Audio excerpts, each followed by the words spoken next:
बाल्यकाल से ही है। कहां जाएगा? 2 रुपया बता के कहीं चला भी जाएगा तो तू जाएगा कहां? ठाकुर जी के हर नाम के आगे नाथ लगता है। बद्रीनाथ, द्वारिकानाथ, जगन्नाथ, श्रीनाथ। नाथ का मतलब क्या है? जो अनाथों का स्वामी है। अगर मैं घर से चला जाऊंगा तो मेरा स्वामी मेरी रक्षा करेगा। पिताजी बोले अब तू चलिए, बड़ी बड़ी बातें, मुझे ज्ञान मत दे ज्यादा, जल्दी बता 2 रुपया कहाँ है। बोले पिताजी मैं सच बोल रहा हूँ कि मैं बता तो दूंगा लेकिन मैं घर छोड़ के चला जाऊंगा। अबे तू जल्दी बता। उस समय तो 2 रुपया दिख रहा था। सूरदास जी ने बता दिया। बोले रसोई घर जहां मैया भोजन बनाती है, वहां भोजन बनाने वाली जो सब्जियां काट करके जो नाली से बहाई जाती हैं, वहां रात्रि चूहों ने 2 रुपया फेंक दिए हैं, ढूंढ लीजिए मिल जाएंगे।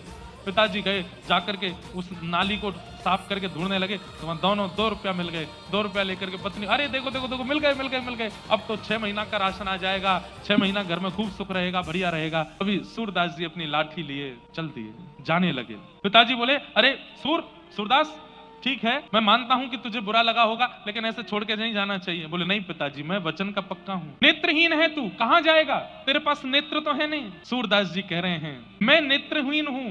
पिताजी आप नेत्र वाले हो। बहुत ध्यान से सुनिए, कितनी अच्छी बात है। सूरदास जी कह रहे हैं कि पिताजी आपको नेत्र दिए ठाकुर जी ने, ताकि गड्ढा आए तो आप संभल के चलो, ताकि ऊंचाई आए तो आप लांघ के चलो, चाहे मोड़ आवे तो आप मुड़ के चलो, सामने पहाड़ आ जाए तो झुक के चलो। पर मुझे नेत्र नहीं दिए ठाकुर जी ने। क्यों? क्योंकि मेरे नेत्र स्वयं श्री ठाकुर जी हैं, मेरी उंगली पकड़ के वही चलते हैं। आपको तो गड्ढे से स्वयं बचना पड़ता है, पर मुझे ठाकुर जी बचाते हैं। मेरे नेत्र तो श्याम सुंदर हैं। निकल गए घर से। पिताजी बुलाते रहे लेकिन लौट करके नहीं आए सूरदास जी। 7-8 वर्ष की आयु है, छोटी सी अवस्था में निकल गए। एक गांव में जाकर के बैठ गए। वहां गांव में बहुत भूख लगी थी, प्यास लगी थी, तो किसी से मांग नहीं रहे थे। तभी एक गौशाला वाला व्यक्ति था, उसकी खूब सारी गैया थी। वो बड़ा बेचैन रोता हुआ उस मार्ग से जा रहा था। सूरदास जी वहीं बैठे थे। अरे मेरी गैया कहाँ चली गई, मेरी गैया किसी ने चुरा ली, रोता हुआ जा रहा था।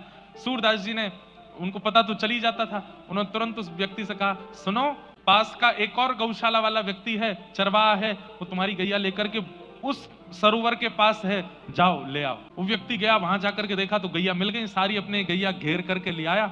उसने सूरदास जी के चरण पकड़े, बोले भैया आप छोटे से बालक हो, आपको कैसे पता कि मेरी गैया वहां थी, और मैं आपके नेत्र देख पा रहा हूं, आपको दिखाई नहीं देता? बोले मैं नयनहीन हूं, मेरे नेत्र ठाकुर जी वही देखते हैं। बोले मैं क्या सेवा करूं? बोले सेवा कुछ मत करो, 4-5 दिन हो गए घर छोड़ के निकल गए, कुछ खाया पिया नहीं है, थोड़ा हमको दूध पिला दो। उसने कहा महाराज जी दूध नहीं पिलाऊंगा, मैं तो एक गैया आपको दान कर रहा हूं। बोले गैया का हम क्या करेंगे, हम पे आंख तो है नहीं, कैसे के अंदर